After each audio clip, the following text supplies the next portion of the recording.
Welcome back to the Vulnerable Power Show, Season 3, with a new format this season, diving deeper into leadership mastery, revealing the secrets and keys for you to access next-level leadership performance, power, and impact. We spotlight leaders who have done their inner work and are in a zone of genius and mastery, truly ascending leadership.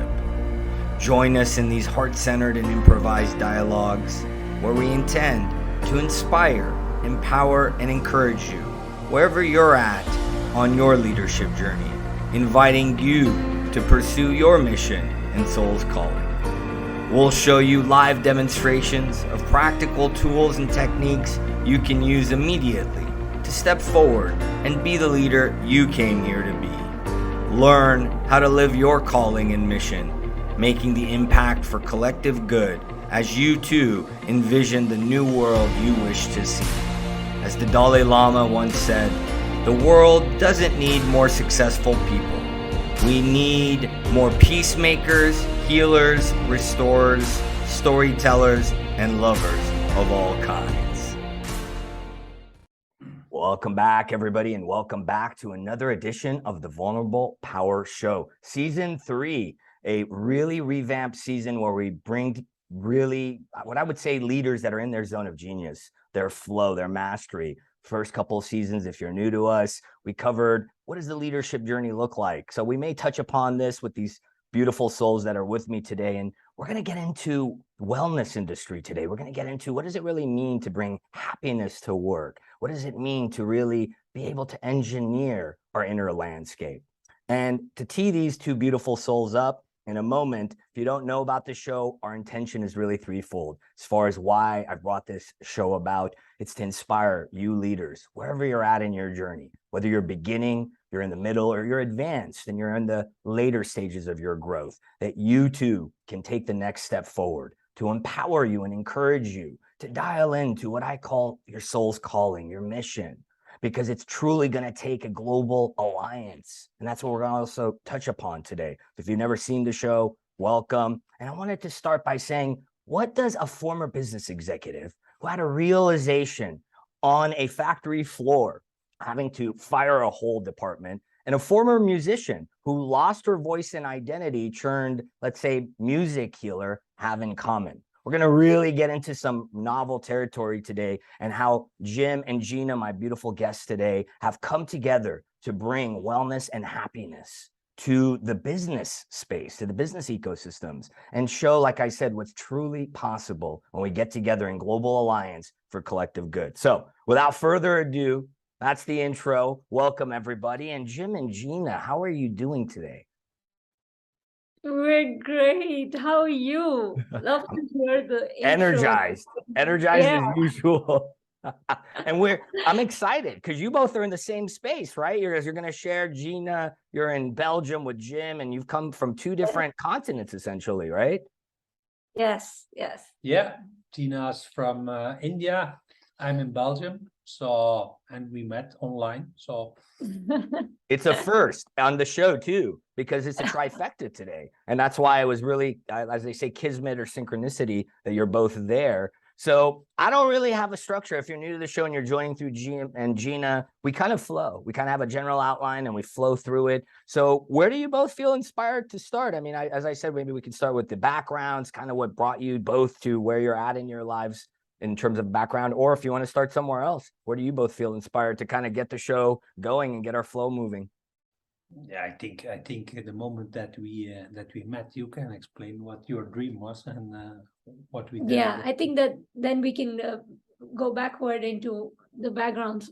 So when we came across each other online, I saw something about 4D Lean on LinkedIn, and it looked like one of those typical graph type models. And normally I'm not very inspired, let's say it like that, when I see just those kind of things. But this one I wanted to see what's in it because I saw a fluttering heart picture in the middle of that model. I didn't understand I was like, usually that's not the kind of thing you put in that kind of a graph type thing. So we connected on LinkedIn, and the very first meeting we had, we spoke about something that he was doing with happiness at work, and I shared my dream in connection to how that could support his vision. However, at the back of my mind, after the call was great. I was like, I've shared this vision with many people, and the vision was essentially how to help people experience something, whatever the message, ABCD, in this case, happiness at work, to really experience it in their bodies, in their minds, in their souls, through the senses, through the five senses. And music being one part of it. I'd spoken about this idea to so many people down the years, 12 years. Everyone, oh, very nice, very nice. And then nothing ever worked out. And when it came to like doing the business deal or whatever that it takes to get it done, there was nothing. And I thought, this guy, very nice, lovely vibe. But maybe after 2-3 days of thinking, he's not emailed back, so it won't happen again. And then I get this email from him, absolutely structured. This is how I want to do it. This is it. Everything was just locked and signed.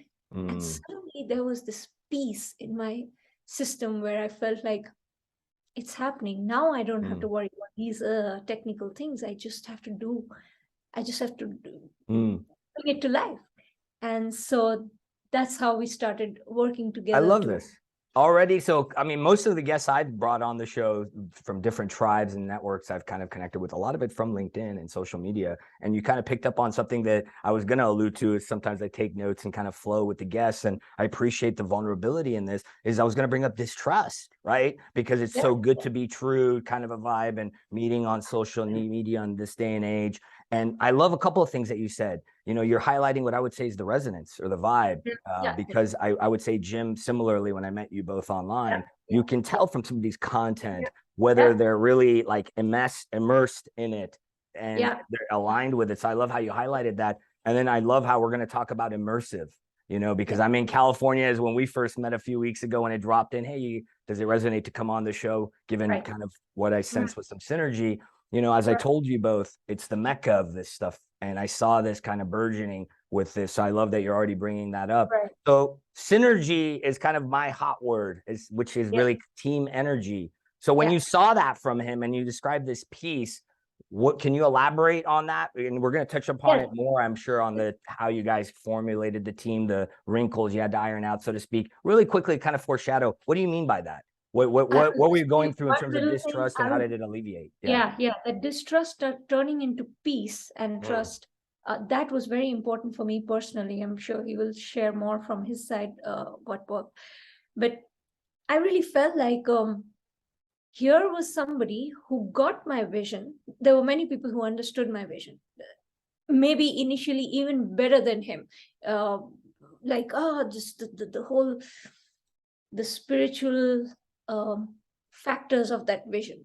However, when it came to translating it, I never found anyone with the grit, the determination, the integrity to stand by it. That's where, when he sent that email with the structure, and I want to highlight that email because these are the things that make or not make things happen when it comes to beautiful ideas. Sometimes there are amazing ideas in the world, and all it needs is just that one person's structured approach to bring it to life. That I never found. And here this man just gave me that. And so I was like, okay, now what's the problem? There's no problem. I just have to do it. So it alleviates. It's like checkmate to the ego in a way.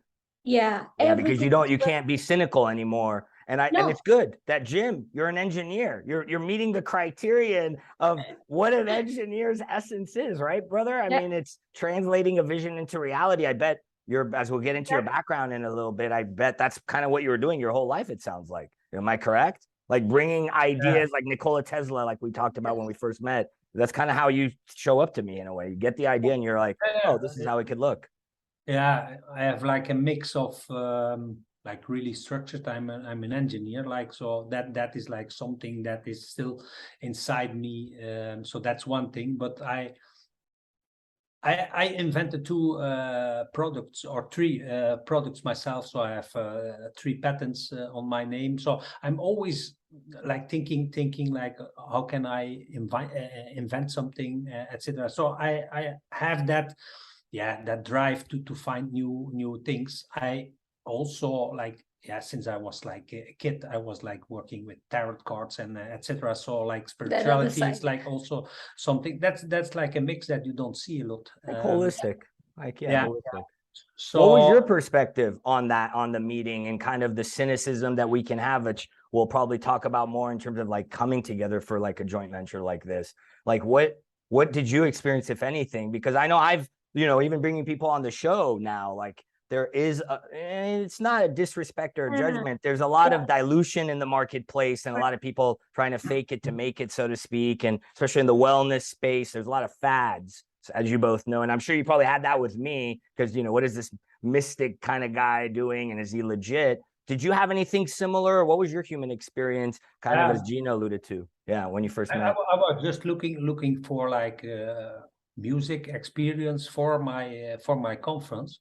Now I also have one thing is like, for me the most joy I get when I can help people realize their dreams. That's like when I can like really make their goals, and like when I can make them self-reliant, and when I can make their mission successful, that gives me like, but also like sometimes it's just giving people more self-confidence and make them believe in themselves and making like steps. And I have one, I love that. You have an altruistic essence. So it seemed like, you sense, given your gifts too, that there would be something in the space.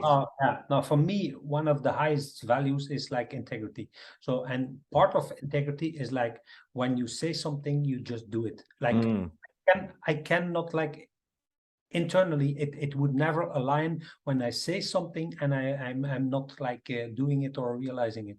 So that is like something. Yeah, I get crazy inside when I don't do that, and that is something like when I say like, okay, let's do it, then it's like done.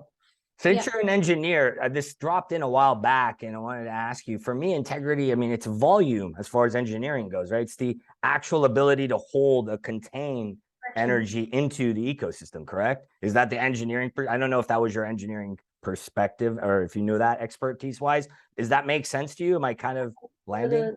When the integrity of the material, like a boat, right? Like the hull breaks, the integrity of the boat's been breached. Yeah, but it's similar actually. Yeah, I'm really grounded. Exactly. They experience me like as being like a safe haven, and like I don't know, but I'm I'm kind of unshakable also. Exactly. Like, that same thing. Which is what Jeena described of you, is when she describes this ability to translate the vision into reality. I mean, I use similar verbiage. It's the integrity, as I've come to learn. It's like a birthing analogy, right? We're bringing an energy in from our higher consciousness, our super consciousness, as I see it.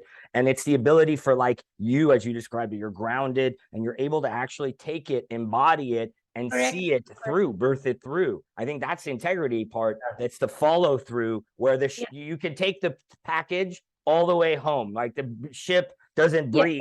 That's a beautiful way to say it. You can take the package all the way home. That's him. That's I'm glad you like that. It came through. I love that. Most of the things on the show, dude.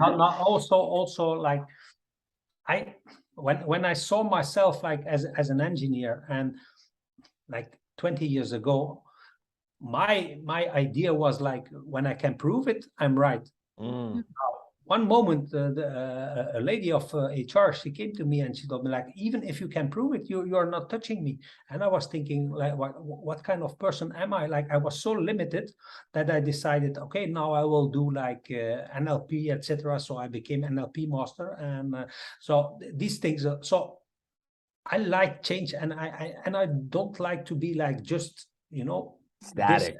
And so for me, I get crazy when things are not moving. So you must be going nuts with the world right now, like I am, because you're describing a stagnant energy given the entanglement and quantum physics, like you both know. You feel it, right? Harsh, Yeah. you feel it too, right? Like this. Well, yeah, I mean, I've been a rabble rouser and a maverick, if you want to use those words, for my whole life. And now I can put words to it, like we're talking about cogency. We can sense these things given we're gifted or extrasensory. It's not like, okay, in this country or in that space or that industry. No. Yeah. It can't be. It can't be, because even by the very physics of it, quantum physics of it, as you both may know, I mean, if one is here and one is here, entanglement, you can't only have dross energy in California or in America. America is not the only place suffering. It can't only be in Africa. If Africa is suffering, somewhere else in the world collectively, energetically, is resembling that. Yeah, I mean, that's what I love about you both. Again, maybe the word is integrity. I think that what you have already highlighted is that you went off of resonance and logic, right? I mean, Jim's highlighting holistic. So I like what you said, Jim and Jeena. Let's do this, because you talk about limiting, right? And a lot of the first 2 seasons of the show is outgrowing roles and titles really quickly, because honestly, your stories are fascinating and very moving and fit kind of the theme, without getting too much into it, so we can get into what we want to. What was your limitation? What did you have to overcome, to use Jim's word? You know, whoever wants to go first, the former musician or the guy that had to fire 100 people and had an empathic realization? Who wants to share first? You wanna go first? Yeah. Or, I mean, either way, it's like a movie in different ways. You know, you got different kinds of drama. Yeah. I don't know, like, I don't know, and I don't accept limits. So, and that starts with self-confidence. So I was born like just like that, and like, yeah, something happened in my life, and you always have the choice, or you try to use it to make it a strength, or you will be like the victim. And I always like, and for me, it's like you're born with it, or you are not born with it. So it's something you have inside, but I cannot accept like limits. So sometimes I think about like, yeah, okay, this I want to achieve, and then people say like, you're crazy. But I feel like the moment that I think like, okay, this is what I want, it's done. I love that, the determination. So what was that seminal moment for you that you've shared with me, like kind of a bit of it, because you haven't really walked me through it. Like, what was that churning point where you then said, no, I'm going to start what we're going to talk about, happiness at work? Because I think it's important for the audience, even if they read it, it's important for you to share it, because this is something that I don't think is normal. I don't think in the business space, if you feel inspired to share what I'm asking you to, it's not normal, Jim, as you know. It's not normal to have this, and I'm not going to name names. You know, I've been in the room with Gary Ridge, and they've talked about, you know, former CEO of, you know, General Electric, God bless him. And there's a lot of lack of empathy currently in leadership. And I think what you're about to say, if it feels inspired, it's important, because I think it's extraordinary. Quickly. Yeah, so yeah, that will take some minutes to explain. So I was time, brother. That's why there's no, you know, an hour to 2 hours is the average length if you're new to our episodes. So yeah, I'm an engineer. So at that time, I was working as a continuous improvement manager. So I did like improvements in all different departments. Is that Lean Sigma and that kind of stuff? Because is that what that is? Yeah, Lean Six Sigma, quality, but also like cost savings and like all these kind of streamlining manufacturing processes. Yeah, but yeah, I focused mainly like on improving people and like improving quality, and that means that you just make money. So if you cut away the problems, then you just make money. You don't have to touch the people. ROI. Yeah.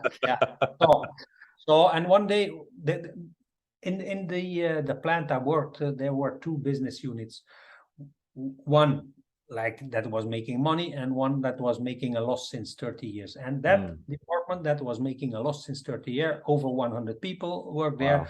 There was violence, there was robbery, there was drugs, there were accidents, there was and they made at the plant. Holy cow! So this is a problem-ridden facility. Holy shit! Okay. So nobody wanted to work there. There were quality problems. Like it was terrible. So also like management did not want to spend money in that department, but the products they made that was like one of their essential things of their brand. So that was like really like, to the outside, that was like really, okay, here's our baby, here's our Rolex, but the inside of making the Rolex was not that Not that pretty. You never want to Yeah. see how the sausage is made, is what the Americans say. Yeah. So one day, like my boss, the COO, came to me and he asked me like, yeah, do you want to be brand manager of that department? So I was like, really, first of all, I started laughing, like, yeah, nobody wanted to work there, like, and he asked me like, yeah, do you want to be a plant manager? I gave you 2 days to think about it and let me know. Now, I don't know, something inside me told me like, yeah, you have to do it, and I was thinking, okay. So after one day, like, I went in his office and I told him, okay, I do it. So that, again, like that's a sign of like that being limitless. Like, I don't like thinking about risks, and so I just do it. Like, sometimes I say like, I don't think I do, and that's really like, so I stepped in his office, okay, I do it. He was like really surprised, and then he thought, okay, on Monday you come into my office and I will give you your first task. So on Monday, 8 o'clock in the morning, I go in his office, and okay, I was there, like, and he opened his drawer and he gave me like a paper. Here, this is your first task. Here's a list of 27 names. These are the employees you have to fire today. Wow. Jeez. So, and he told me like, you fire them all, and the other of the 108, they will follow like within 3 months. Now, the moment that I went into that department, so I had to take that list and I had to ask these people's names, like, what's your name?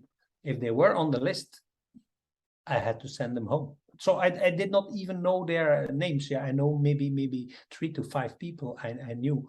So, and I still remember the 7th on the list. I had to send him home. Now that guy, he worked like since he's 14 in the company. He lived like 100 meters from the plant. He was like really like a soft guy, but yeah, he did not went to school too long. So you could ask him everything, and like, but he was like, and I had to. He was a worker. He was a blue collar, I think, is what Americans call it. Yeah, blue collar. They were all blue collars, like. And I had to send him home. So I told him like, yeah, you're on the list. So please empty your locker. So, and he asked me like, yeah, and when I come back tomorrow, at what time I have to be back? So he did not even understand that he was like fired. Now, the moment that he was like fired, the rest of the people queuing, but because they find out. They were thinking like, if that like, who else? Yeah. It's obvious at that point. If this guy's getting canned, we're all getting canned. Also, his salary, it was like nothing. So even if they're willing to go with an inconsequential salary, execute then yeah.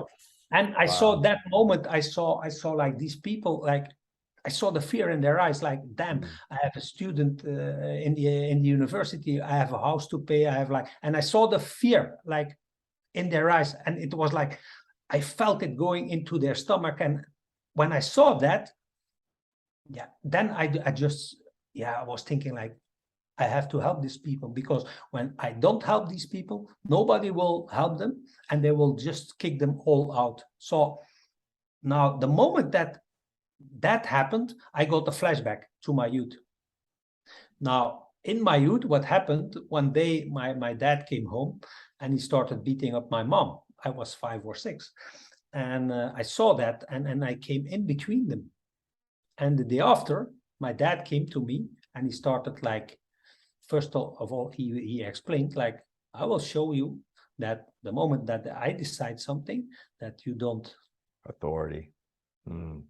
That you don't block it, or you don't like do any resistance. So he started beating me up, and he told me like, every day I have the opportunity to remind you about what you did, I will do it. So that lasted until I was 13. My dad was a doctor, so like, but he started beating harder and harder because he saw I got like kind of immune. You got tougher and tougher. So it's like the Yeah. stimulus Yeah. didn't work. He goes, yeah, it's more intense power, abuse, force. Yeah, and also he told me, like, if you show it to the outside world, then I come back and I do like even harder the next day. So one day he started like really beating me up. My brother was watching. He was crying. He called my mom. Now he's killing him because they knew what was going on. So I was on the floor. He was like kicking me like with his feet. I broke 2 ribs. I was like throwing up blood, and I just stood up like, and I looked at him like, yeah, what do you think now you achieved? Like, and I told him like, yeah, I will not remain 13. And I went on my bike, and I was thinking later on, I will do something for the people who are like abused, who are like, you know, facing somebody who is like taking advantage of their you know, their authority, their posture, their position, whatever. And the moment that I was in front of these guys, that I got that flashback to the moment. This is my opportunity. And I knew like, this is my mission, to help these people. So that is how I became like that's awesome. You know, in where I grew up in LA, they say you can take the, you know, the, what is it, the gangster out the hood, you can't take the hood out the gangster. It sounds like you could take the engineer out of the engineer lab and he becomes more gangster. I mean, you literally, your story took a gangster turn, as my generation calls it. Not to glorify that, if you're listening, we're not glorifying violence. What we're doing is, I appreciate how you took that resiliently. Now, you said something that's really interesting. Something inside me made me do it, and I didn't think I do. I think Tim Ferriss talks about it as it's either F yes. You know, I use the quote, lose your mind, find your senses, which is from Fritz Perls, the founder of Gestalt therapy. So you're describing intuition, yeah? Or this little voice was like kind of something that wasn't your logical, Jim? Is that accurate for you? Oh, no. But you've always been that way. You've always been instinctive and intuitive. I like, sometimes I buy something of 25,000 euro without thinking. Like sometimes it's even like you do things too risky, but it's like I don't. You see it on his face. Well, it's important for I mean, this is why I think I'm spotlighting this, because two things that come to forward is it is possible, because I think a lot of business executives, men and women, think I have to think. What would it look like if I didn't think? You know, I have to plan, risk assessment, cost benefit analysis. I mean, there's a time and place for that. Holistic. I love how you're bringing forward something that I feel is lacking. I think all of us would agree in the business space that leaders aren't going with that. And I think you're highlighting that it is possible, as is the premise of what I do for my calling and mission. And you use the word mission, which this is why you're both here, because you both have really powerful missions and have brought that together. Is I think it is possible. People lose sight of that. Wait, you mean I can make money and bring soul or, you know, impact and caring about people, which is not new anymore. We have so many beautiful souls that, you know, some of them, you know, with Gary Vee's company, Claude Silver, some of these other people out there doing it in different ways. So I love how you're highlighting this, Jim, and very beautiful, because for me, I could see that your resilience is what you're here to show people, that the underdog shouldn't be left behind, as you know, our culture is saying. I love that. Also, like when you make a choice with your mind, and you have 2 options, you know, you have one chance out of 2 that you're wrong or right. So that's 50%. Why should you think about it? Like it's always like 50%. It's like going in the casino, red or black. It's the same. You can think about it, but it doesn't help, and it slows down. And I don't like to be slowed down. So I love you. The more I hear, I understand more logically the resonance in our space, because I'm like, I can't slow down. I mean, slow down is relative. I get what you mean. It's that we see the drive. And there's a drive, there's an inspiration, a passion that's like, no, this is possible. So let's talk to the former musician who lost her voice and identity, who's now, I know you call yourself a mind DJ, music healer. I mean, you're essentially bringing together really powerful forms of harmonic sound healing with consciousness work. So this is fascinating. So you're a musician in India? I mean, was this folk music? Can you take us through your powerful, like, why story? So your show is called the Vulnerable Power Show. I love the words vulnerable and power My next to one Rahu, another. it's my Dharma. Because, Take the power and be stand hard. for that. Yeah, And thank you. so I'm allowed to be vulnerable, right? You have to be. If you're not, I poke and prod you with my power until you become vulnerable. That's the other way we do it. I could see the auras coming out of the purplish thing I behind you. changed it this season, man, to get some branding going because everybody was complaining that I No, didn't but have enough it's bells good. and It's whistles. giving me the right energy. Well, the other one to was too charge it. distracting. This one hopefully is not as distracting as the No, flames it's were. nice. It's perfect. It's perfect. So I grew up in a city called Calcutta. It's a very cultural, it's like the cultural capital of India. And so in my upbringing, let's say, or in my growing years, we're always growing, but in my childhood, I was always into art, so dance, music, poetry, everything artistic and spiritual always drew me in. And I was, when it comes to music, I was more drawn to the body element. So I would move first before I would sing or hum. Or it was always the body first, and then singing happened, and or music happened in a way that I listened to a lot of world music. So music from everywhere. Somehow my mind could not make a distinction of, oh, this is that genre or that genre. Like I knew the names of the different kinds of music and where they come from, but that's it. For me, I would just absorb the energy of it, and then I would sit with one song for 6 days on loop till I fully absorbed it and I couldn't take anymore, and then I would stop and go to the next song. You're So like me. I do that too. I would never be able to finish a CD or whatever, cassette at that time, in one go. I would just, if I like something, I'll just keep it on a loop till it, I thought that was, yeah, I do that too. People get annoyed around me. You're listening to that song again? Again, I really like it. I would study. I would do mathematics with rock music. Then I would like hard rock metal. Mathematics. And my mom would be like, "How can you concentrate on that?" That's what I'm doing now. For me, it was peace, because it's like it cuts out the rest of the noise in my head because it's too noisy to. So you mean you had a louder rock concert in your head? You had a louder rock concert in your head in a way? Yeah, so that rock concert canceled growing that. up with so many dimensions and lifetimes of whatever. Wow. Yeah. So I had to shut it down. So the rock music really helped, because it that's where the DJing comes in, like one sound, if it's louder than the other, you focus on that. Anyway, so that was my little bit like how I was when I was a kid.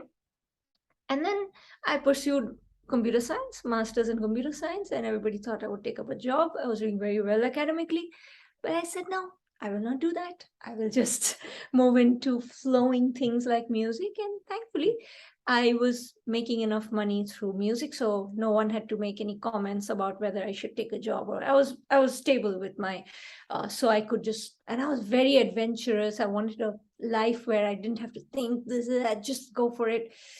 Okay, now in the year 2013, in the year 2010, something happened that I knew would change the entire course of my life.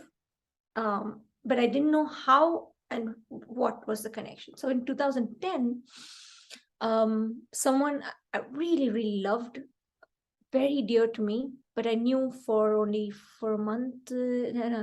months, met maybe 6 or 7 times. He committed suicide. And when he jumped, he left a note. And in that note, usually you have something. In this case, he had the lines of a song. And that song was about getting pulled into darkness. And that was also the line, the lines he sent a text message to some of his close friends, including me.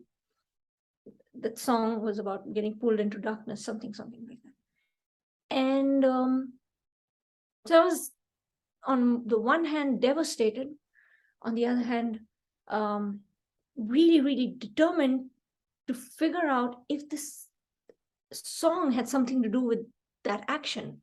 Now, of course, I know when somebody takes that kind of a step, it's not just because of one song. It's festering in them for a long time. That may be the trigger, yeah. However, this could have been a trigger, or I don't know. I was just questioning these things, and my spiritual process just got more and more and more intense at the time, because I was looking at death and I was back calculating everything from there, in all my understanding of life and everything from there. And moving on, my career was going really well, my singing career. And I was speaking like really there, and I was winning awards, this, that. And in 2013, I moved to Mumbai, the Bollywood center of India, and I just lose my voice. I cannot sing anymore. I think it's a throat infection, whatever, blah, blah, blah. Doctors just tell me, yeah, take this medicine, then do this and do this. Nothing works. Long story cut short, like 3 years goes in just what the hell happened to me. So all the offers I was getting, which people die to get, I'm getting at home, but I can't do anything with it because I don't have my voice. So then I don't know who I am anymore. At the time, my identity was, my name was Sukanya, and Sukanya equals singer. That's how I looked at myself.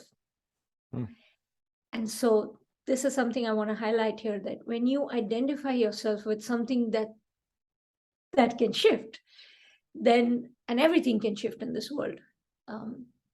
So if you identify yourself with this, that, then when that goes, you're at the mercy of it. Literally, it's your inevitable suffering. Yeah.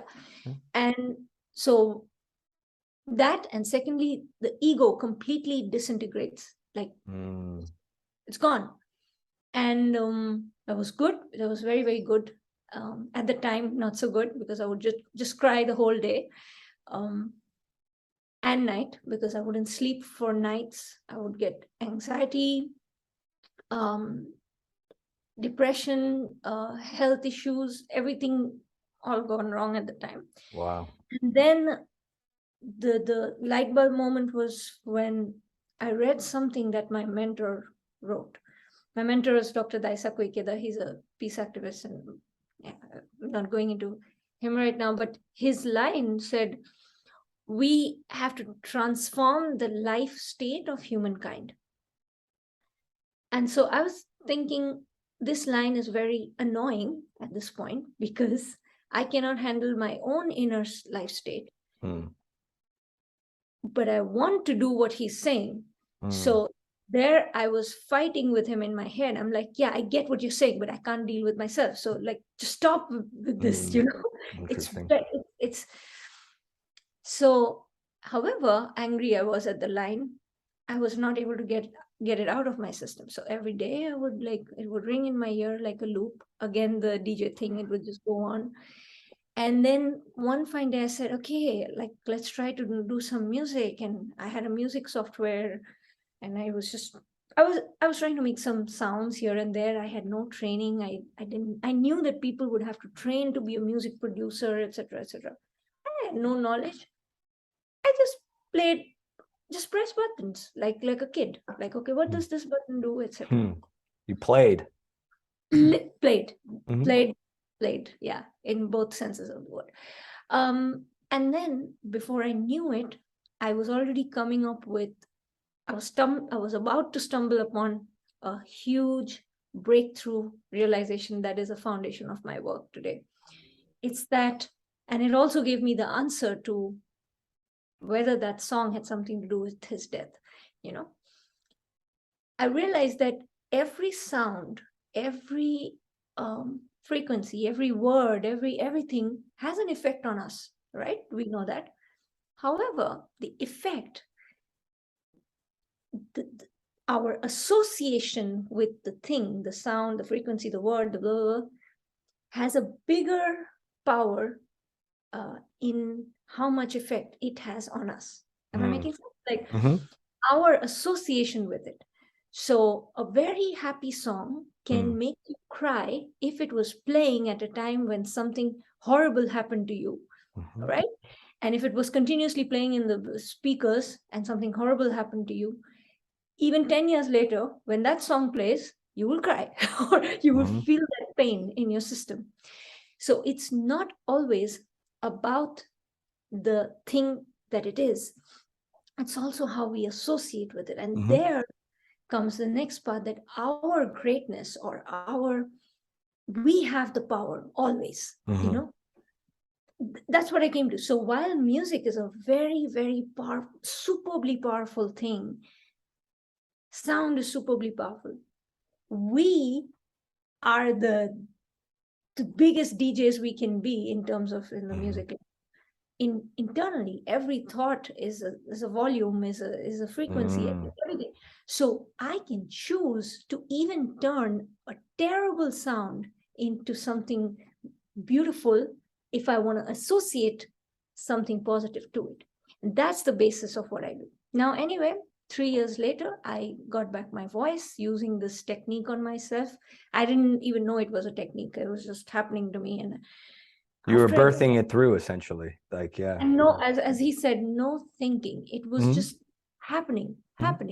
You're holding the seed of the vision, and it starts to manifest through you. Because if I allowed myself to think, the only thought was, I don't know music production. I never learned it. I should not be able to produce music. It must You had be listened to those limiting beliefs. Yeah, exactly. The tapes. And those were technically true for the outside world. Those are technically true, but it's not true. Many great artists aren't technical experts, are they? As we know. Not at all. Yeah, exactly. The genius comes through. 3 years later, the self-doubt again pops up. Yeah, you healed yourself, but maybe it's just fluke, you know, maybe it doesn't work. And so the mind starts talking, and you listen to it, you're screwed. But so I listened to it for a while, and so I ignored what I was doing. I was doing it still internally, but I never released it to the world. I didn't know what would happen if people, you know. Well, you didn't know it was a thing to actually, No, so I was hiding it. And then some of my musician friends, they were like, what is this music? What were you smoking up when you made this? I said, no, nothing. And then, no, you have to be high to make this. I'm like, no, I was high, but internally. In another altered state sense, yes. You're inspired, you're in a higher state of consciousness, definitely. Yeah. And then in 2019, finally, I took the plunge, and I said, it's not fair that I keep it to myself, you know.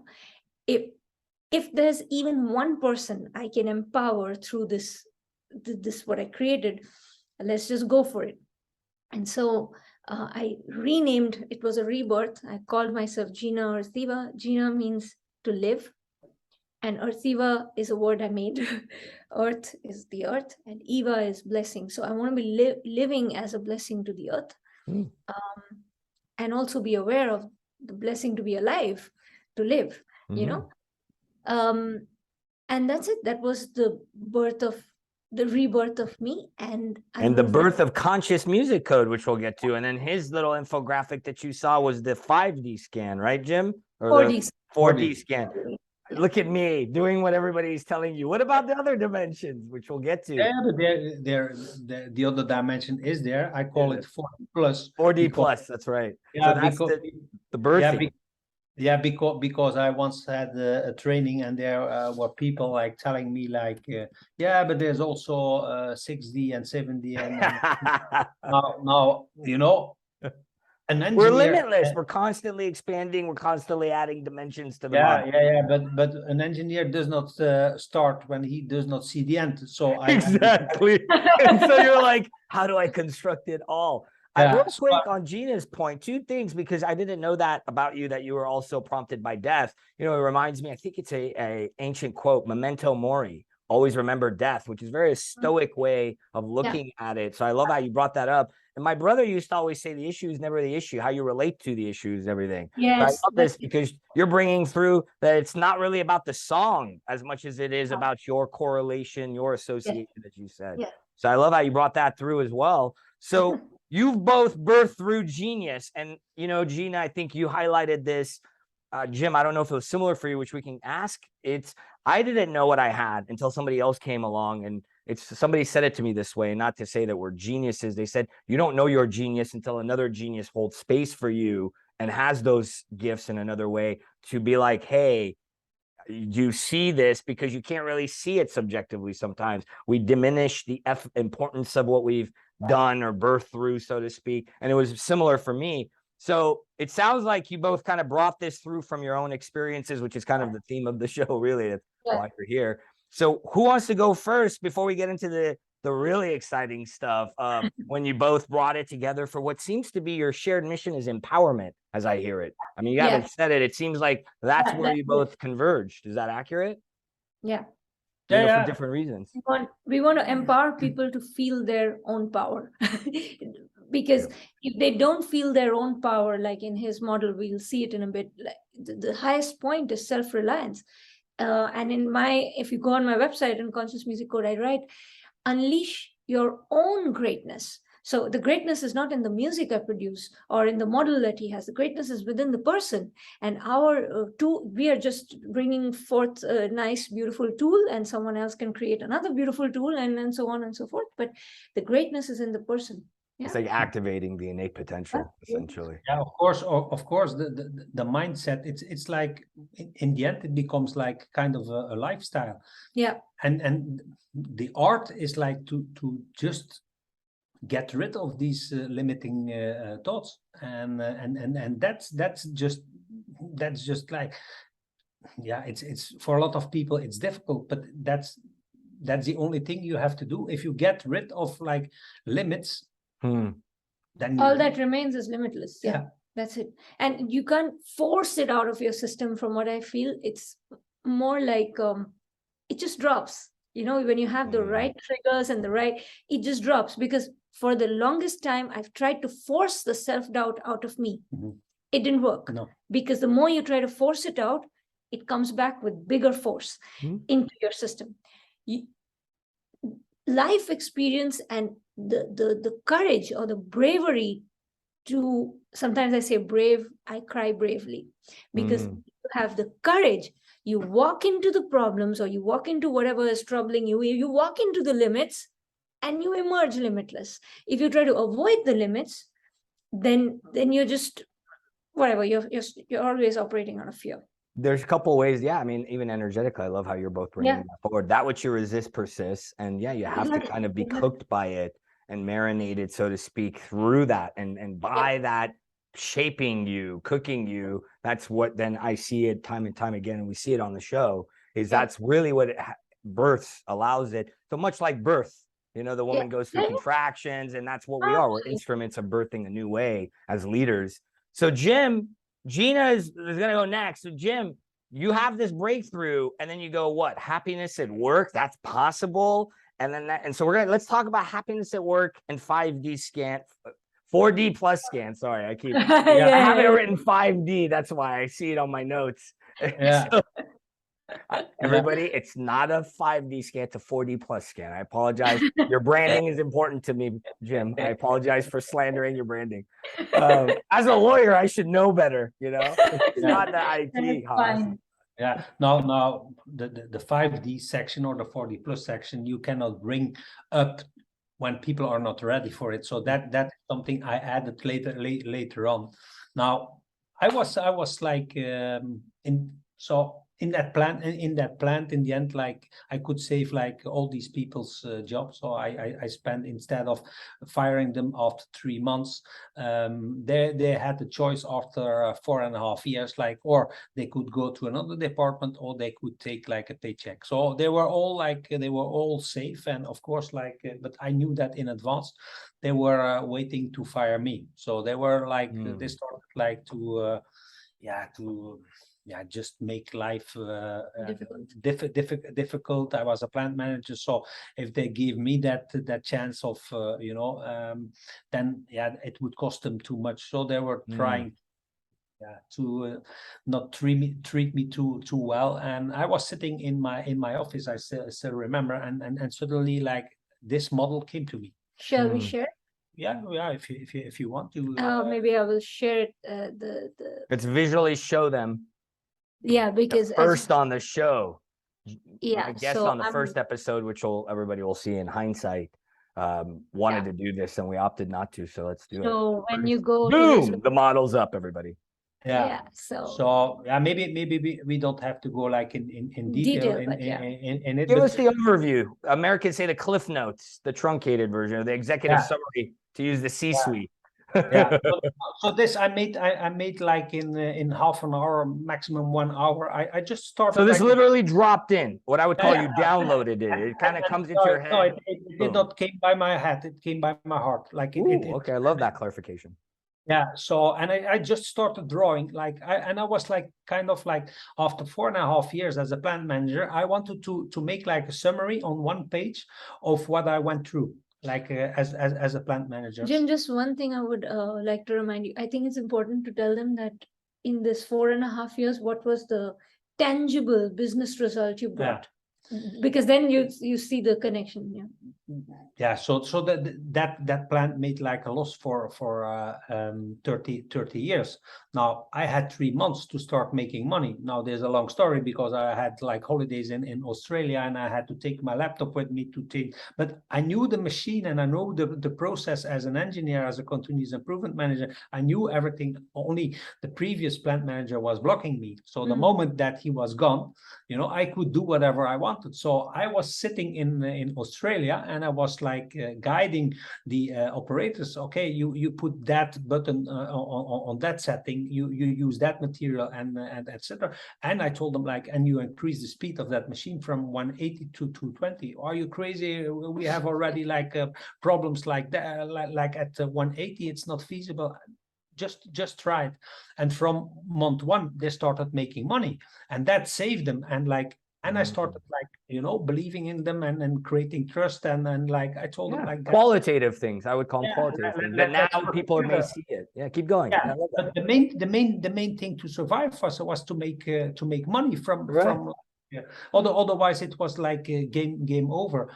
And now in the end, we had like 10% of the population of the complete plant, and they made 85% of the results of the business result. So in fact, you would expect 10% of the population is giving like 10% of the result. They did 8.5 times better than what was expected. So they were like the money machine or the milk or ROI, as everybody likes to say. ROI. Yeah. Now, what I'm in this model, I just describe like the different phases of where I went through. Okay. You can look at the model as that I wanted to do. Like I wanted like that you can look at the model as an individual as a company. So these are like stages. Is that a correct encapsulation? Because I've only seen it. I've never heard you explain. So as is the point of the show, I'm new to what you're about to explain in that sense. So this is me starting like on the left as let's say 0. So you're about to walk us through that journey. And you said organization 2. So this is not the life cycle. Okay. Yeah. I love that. Yeah, but it's like it's really deep. This model is like really deep. Now what you have on the x-axis, that is like a timeline. That's how I did it. But it's also like a consciousness line. So it's like a consciousness level. So the more you go to the right, the higher the more you raise your awareness, your spectrum of awareness, frequency and etc. On the y-axis, there is like everything that is positive. So that means like profit, but also safety, innovation, customer satisfaction, and so on. And this is like the summary. The curve you see is based on facts and figures. The facts and figures that are coming from my plant, but I check it like externally, and it's like always the same pattern we see. And the main thing is like the biggest jump you get in the right side of the 3D section, like and that is when what is that word vulnerability, Jim? You have vulnerability as a key ingredient. That is spoiler alert. You can make money off of vulnerability. That's why I started this show. The highest years ago. Jump in your revenue happens here. Yeah, that happens there, but you cannot jump to it. So you have to go through all the phases. Can I slow you down? Talk to me about what, because in my work, as you know, it's soul level, and this is multidimensional. My words, not yours. From the 2D to the 3D, and then the 3D to the 4D, which is where you were at. And all I'm asking is, can you break down the resistances, or shall I say, or maybe the factors that you face, if that's the right wording, if you get what I'm Yeah, that's a talking very about? good question. Yeah. Because that's a seminal point in the ascension work and in the soul work, as you know, at the heart level. So I want you to show us organizationally, leadership wise too, in your model, please. Sorry to interject so much, as you can tell. No. Yeah, from one to 2D, there the key is trust. So as long as you don't have trust, forget it. Like just one is just basically toxic, like when you're just. Well, is it zero toxic or zero like what we would zero call was hell? just where you are. Stay where you are. Zero is like, okay, leave everything as it is, but it's not toxic. It's just like, status quo. Stagnancy. But the one is like squeezing the lemon. That's horrible. And then you get like resistance, and like it gets toxic. In that stage, you also get like the burnouts, the employee turnover. The 1D is burnout. 1D. And that's why it's cut out. And you can measure it. Like you can really measure it. So a company that is like has a DQ, and I developed that like instead of IQ and EQ, I developed. And the D stands for dimension. So if you have a DQ as a company between 1 and 2, the insurance companies focusing on burnout, they should like just increase your the cost of your premium. Insurance. So would you say 1D is toxic? My words, not yours. Would the environment be toxic? Okay, got it. Keep going. Keep going. So in 2D, there you allow people like you just give people trust, you give them respect, you focus on continuous improvement. So every day you try to do better. Like it's participation, and people start like. What would you say the key ingredient here is? If I know it's not only one thing, and I don't mean to be one variable. You said trust for 1D. What would you say the key word is for 2D?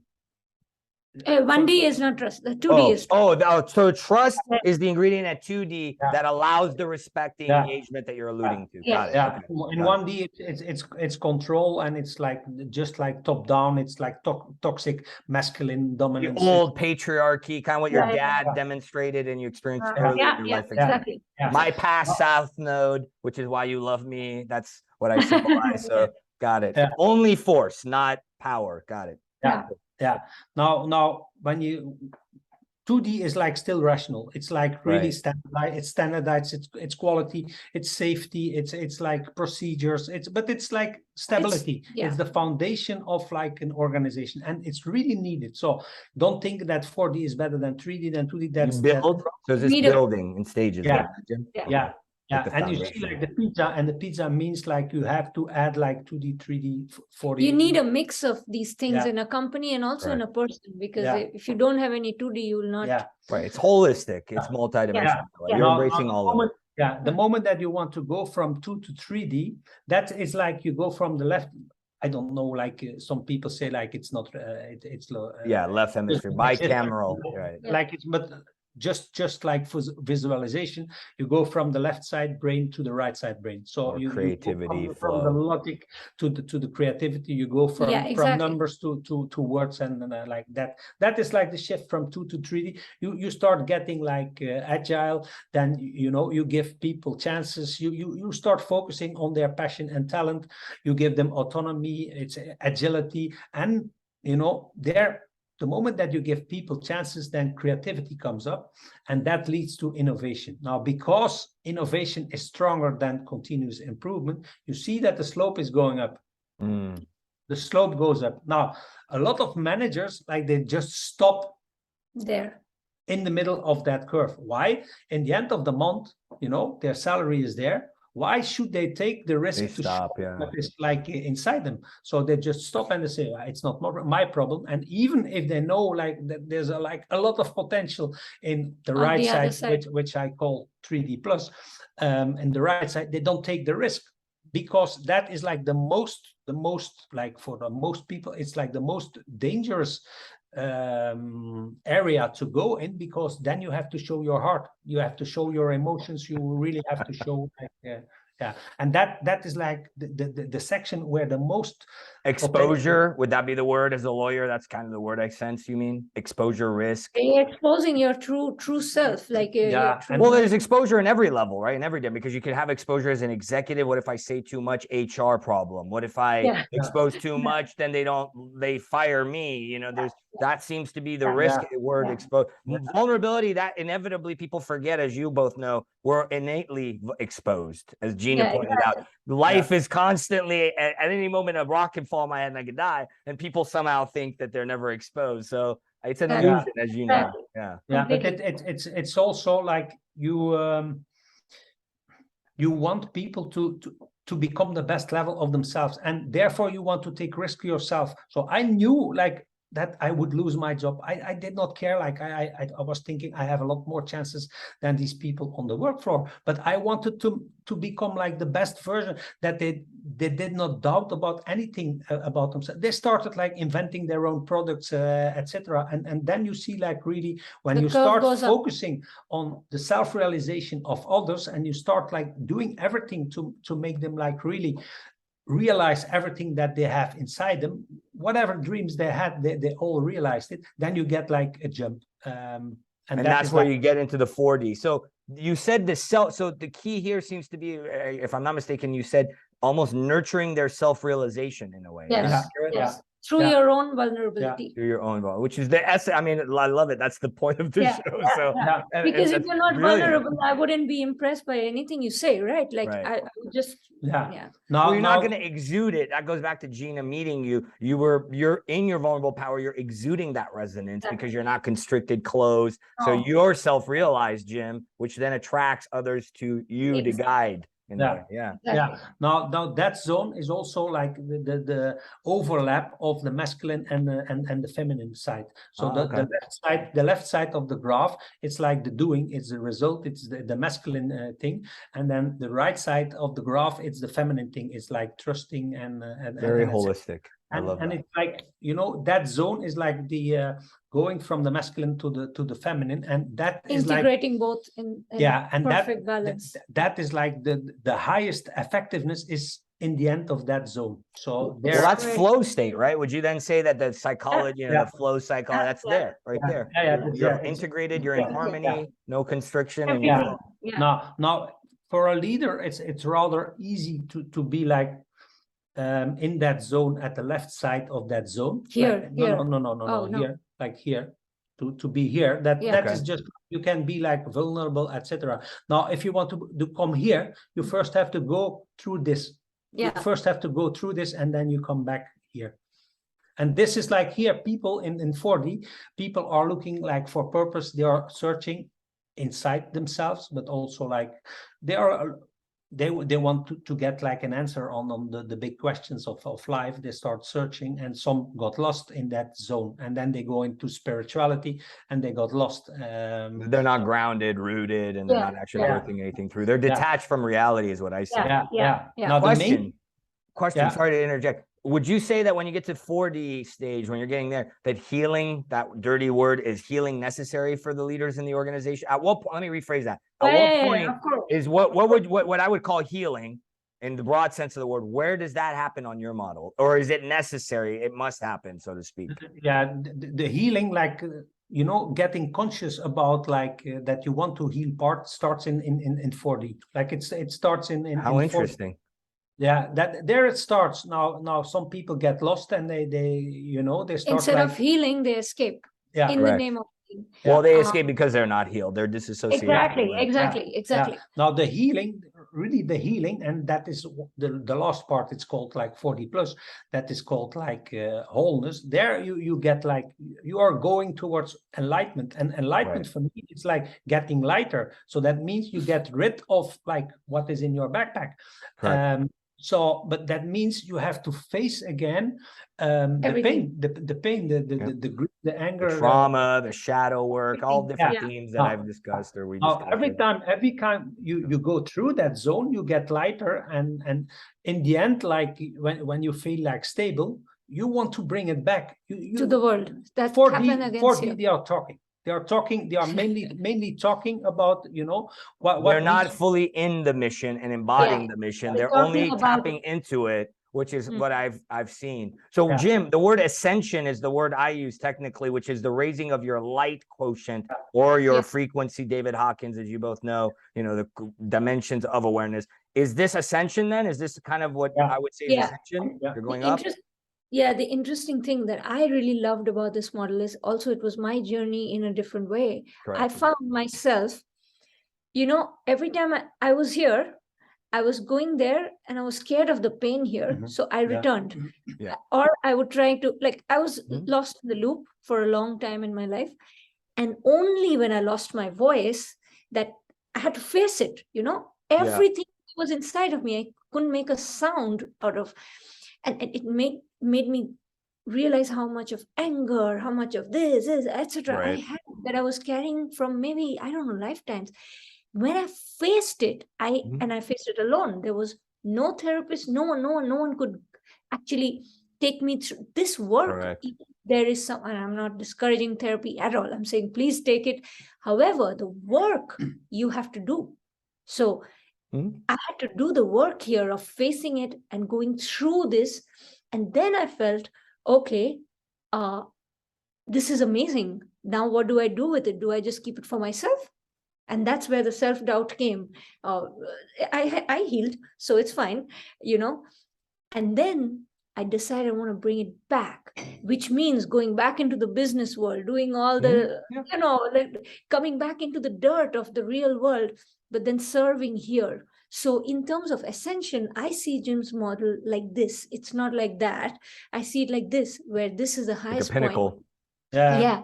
Because this stuff is amazing. However, if you just stay here, you're not serving. Ultimately, to serve, you have to bring all that and serve. Back, bring yeah. all that and serve. So you got to access Yeah, this. well, it's in your and so- culture, right? They call it the bodhisattva. I mean, these are choice Bodhisattva, points yeah, that's in the exactly. advanced initiations. You become either a ascended master or a bodhisattva, like Kuan Yin is one avatar. Yeah, Another one is Buddha, obviously. Yeah. And that's what I mean by ascending leader. That's why you're both here. And I love how this came through because you have to then choose. Am I going to be in service? Am I going to bring this back to be of service to the collective, be in my mission, or am I only going to talk?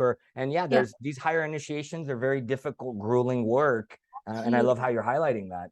So then there is a spiral to this. You can spiral dynamics. Right now, I'm going into another round of this. So it never. So if we should not think that I made one trip here like that. Good point. And so that's done. I'm and I don't need to learn anything. I don't need to know anything. It's not like that. I made one round trip, and now I know I'm entering another round trip here.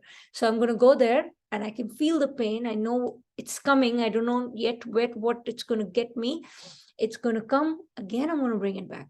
So I just want to be in this round trip in a beautiful way. That's holistic. I love that. Also, like here, like it's typically you go through isolation. Yeah. So you do it alone. Yes. You cannot. And also, like in this zone, like in this time, you meet like really deep soul connections to trigger you, like and to get rid of like these deep like karmic connections, twin flames.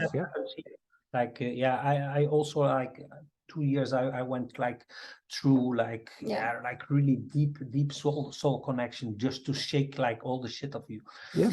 I mean, it's pulling the weeds to plant the garden. I actually met a teacher of a Persian lineage that my brother and my mother are all a part of. He's a very powerful healer, and I got to sit with one of his main, let's call him master teachers, and I was very, let's say, pleasantly surprising, because what you're illustrating is what most, let's say, ascended beings or masters do, because you go through periods of isolation, hermetic processes, mania, there's deep lows, high highs, because you're essentially doing these ancient initiations were done in private, what Moses did. These are all allegories. Joseph Campbell. I mean, you have basically upgraded what Joseph Campbell did for us in a way, Jim. It's Jim Campbell's model, everybody. The 4D plus. Yeah, and what you see is like the runners in like these connections. They go back. They don't want to go here. They don't want to heal. In your words, like they don't want to do the that's a choice. That's the choice points that I would say humanity's at right now. collectively. yes, as a Yeah, collective. because in your culture, I mean, in the Indian culture, because I grew up, godmother around that culture, and it was the householder, the mystic, right? You couldn't, Yeah, and I think yeah, this is the paradigm we're talking about, is bringing yeah, strategy, impact with heart and yeah, soul, yeah, and yeah. it is possible these days to do material work, have material successes, There is and be no, fulfilled. I honestly feel there is zero clash between the spiritual and the material. Let's close Between the screen so we can bring you back up real quick, if that's okay. Also, yeah, Jim, absolutely. anything else while you flow, Jeena? Is there Yeah. anything else on that? No, okay. Jeena, keep flowing. You were saying, sorry, I interrupted you. I'm just saying there's zero conflict between the material and the non-material, or the spiritual. There's zero conflict between the physical and the non-physical. I used to be very drawn to the non-physical because that's my core. However, I found that there is no clash. The body is also extremely wise, or the material, the in my Buddhist practice, there's a line where it says to have profound knowledge of the real world is itself Buddhism. So it's not supposed to be something No, like never. Yeah, I agree with you. supposed I to think it's be. like keep your mind with God, chatter amongst the people, or a lot of people say take your meditative state into the concrete jungle. I think that's the age we're in. That's it. Yeah. How about you? I mean, he starts talking about healing at the end of what he birthed through. It sounds like, real quick, if you want to, not real quick, I mean, what is the conscious music code? Because that is purely healing. So it's a nice little dovetail segue as we keep the flow going. I while healing is the correct word, I usually try to avoid using it because sadly people think healing happens from outside. From outside. I don't know why. It's just crazy.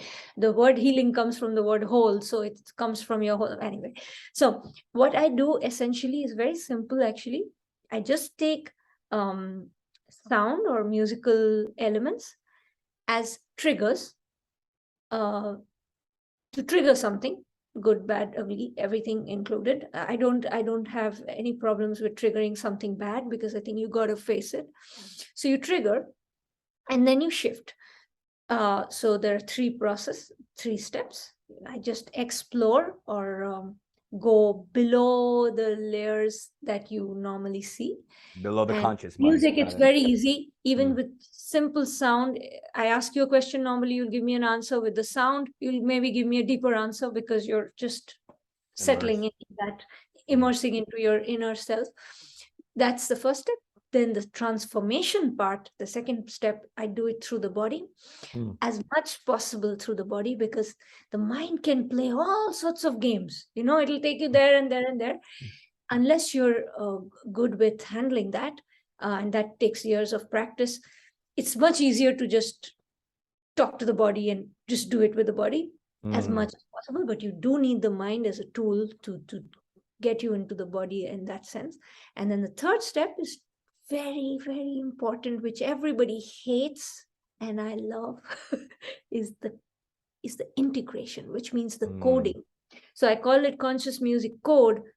The code is very important. That's a very 2D word in his model, where all the structure, the discipline, the practice, that's the part. Because if you're not willing to put in the work to code yourself with a new code, then What's you the can point? talk about the new code as much as you want. Stick. It's not going to stick, right? So the code is very important. The music is the artistic and the heart part, and the conscious is the 4D part. So in his model, when I look at conscious music code, is 4D plus conscious, music 3D plus, code 2D. So it's again weaving it together so you're able to holistically bring the person to change. Yeah.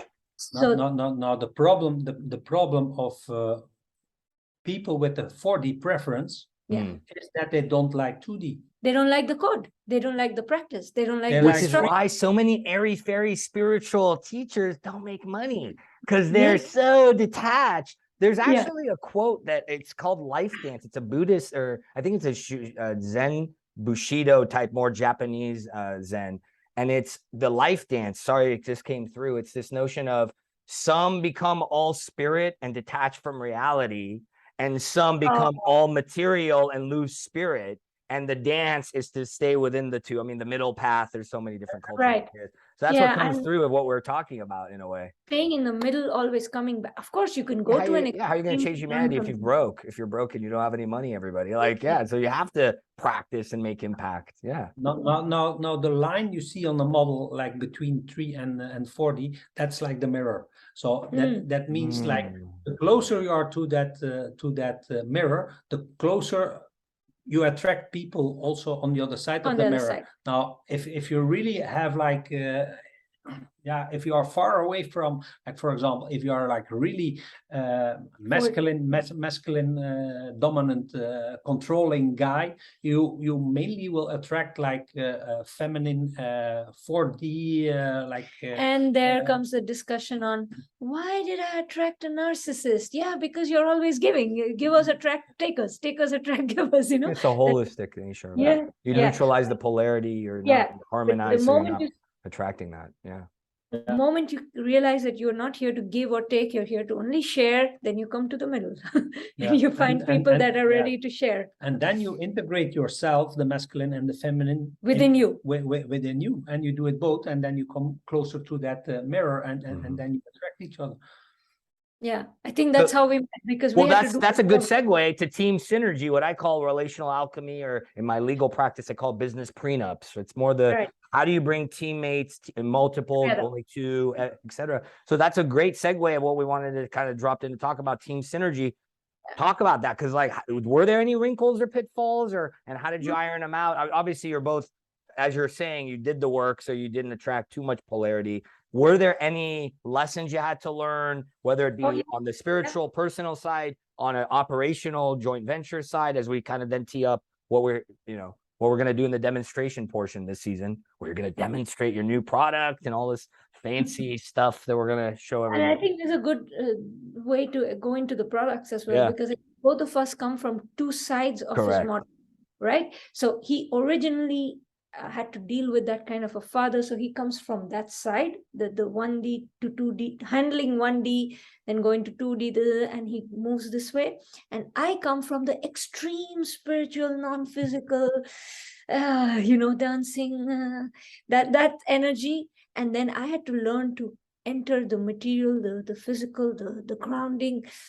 So I had to do that kind of learning. He had to bring and the moment that like women face like a really dominant masculine man who is like doing like the wrong things, what they do is like to defend themselves, they go into that mode, like they become more masculine, like however you call it, like they go into because to fight the devil, sometimes you have to become the devil to deal with that, right? They hypercompensate. Yeah. So then women are moving into, like, it's very unhealthy what I say. Yeah, we have a polarized workforce. I agrgue. The polarity is all over the place. Yeah. When I see people saying, we are men, we are women. Toxic masculine. It's like, no, you're men, or you don't identify as either. It's fine. But the point is, you're having to say it because you're trying to, women are probably trying to become like men. And I know people will hate me for saying this, and women might hate me for saying this, but the truth is, I don't want to be a man. I don't want to have, I want to be truly a woman with my own kind of power. So power doesn't have to be masculine. Power can be feminine also. And art, for example, doesn't have to be feminine, can be masculine also. Like, you see those stupid, a lot of misnomers. Have to just go. They have to go. Would you say that in a way you both then had to learn refinement of your harmonization as leaders by coming together?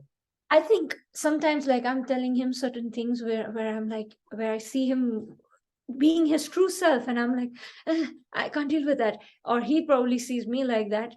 However, what keeps us harmonized all the time is our commitment to what we're doing all of this for. And that's the balancing factor. So if either of us moves too much into that, we come back, because we remember why we are here, why we're together. The shared purpose, the shared mission. That just pulls us together. And the heart, the vulnerability, again, I think I can cry for hours in front of him, and If he wants, he can scream and shout if he's frustrated. But we are all like, we are our true selves, and we don't have to Hide our hide mask. anything. Yeah. Yeah. Well, I would you say that has been a key factor? Because that's what I teach, is that you have to open up as a cell and allow the energy to, I mean, how are you going to hone collective synergy, right? Collective team energy if you're close. So is that essentially what you're saying in a parallel, that because you were both open, that this worked? And obviously you attracted each other resonance wise for the co-creation because you were open. Would you say it also works because you're open? Yeah. And also because like we immediately see, like when we work together with people, like, you know, where they are at the model. And for some jobs you need like people with the 2D preference, and for other jobs you need people with the 3D or 3D plus or 4D, like, so we see that, and that really helps, like to maneuver the language we use, the tone we use, everything. So to a 2D guy, I can't say things like that. Yeah. And also coming back to our synergy, I think, Jim, like, because we were open when we encountered each other, him being the engineer or whatever, he was open to listening to my ideas on the multi-sensory, this, that, blah, blah, blah, of conscious music code. And I was open to learning his way of doing things in a structured, that's not my natural self. That's something I learn from him every day. So I think we're co-learning all the time from one another. I And love that. that openness is something we have to lead by example. We can't ask you do this, you do that, if we are not doing it ourselves, So I take pride in the fact that we can do this. And even when we falter or, it's not something I'm proud of that I did, but we can come back, It's like building a home energetically. Correct. And coming back to that home, and that home is your heart, I love how you said co-lead. I mean, it's co-creating. It's not one above the other. It's like, and whether it be 2 people, 3 people, 4 people, it's showing them how to connect, form those common bonds.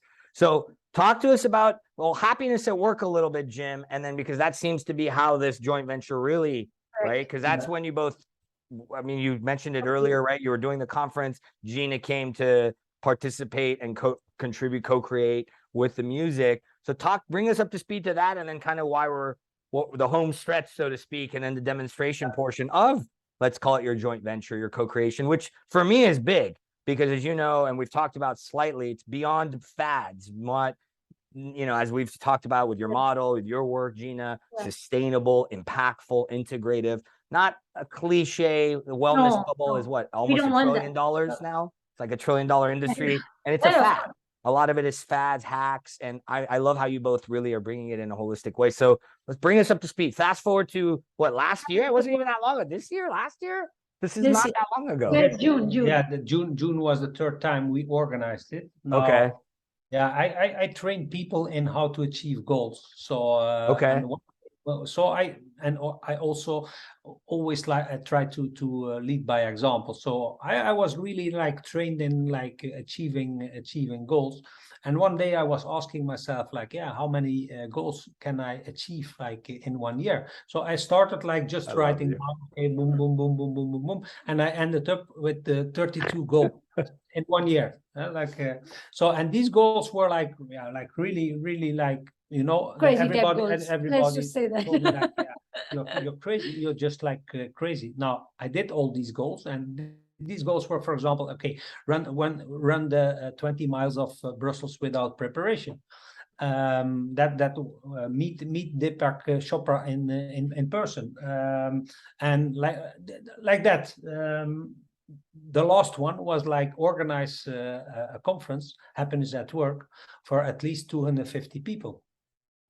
Now, what I wanted to do, like at the end of my period as a plant manager, apart from like summarizing it in one document, I wanted to bring it to the world, like to the CEOs, to HR managers, like, okay, guys, you can do it in another way, like, but nobody, like in Belgium, nobody kind of knew me. So, and I was just planning like to organize like a conference on one big HR topic, how to change like the shop floor. So I organized Happiness at Work for the first time in 2018. And I wanted to focus like really on, you know, not on the negative, not on the 1D side, because I worked 22 years in 1D companies. So I did not want to bring the negative. No, I wanted to show like, okay, you can do it in another way. And I was looking for a 2D speaker, a 3D speaker, a 3D plus speaker, and a 4D, like that. So something for everyone. That was next like time you need a 7D speaker, let me know. yeah. So that was like that was like the pizza I was creating on stage, and like yeah, it was just magic, and like really really magic. I saw like sparkles of magic above the audience. So it was sold out.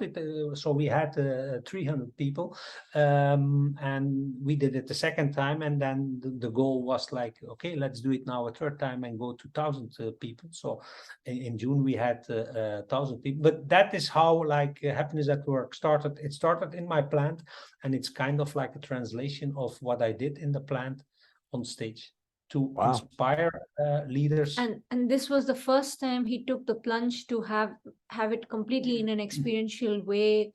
Every keynote was integrated with this the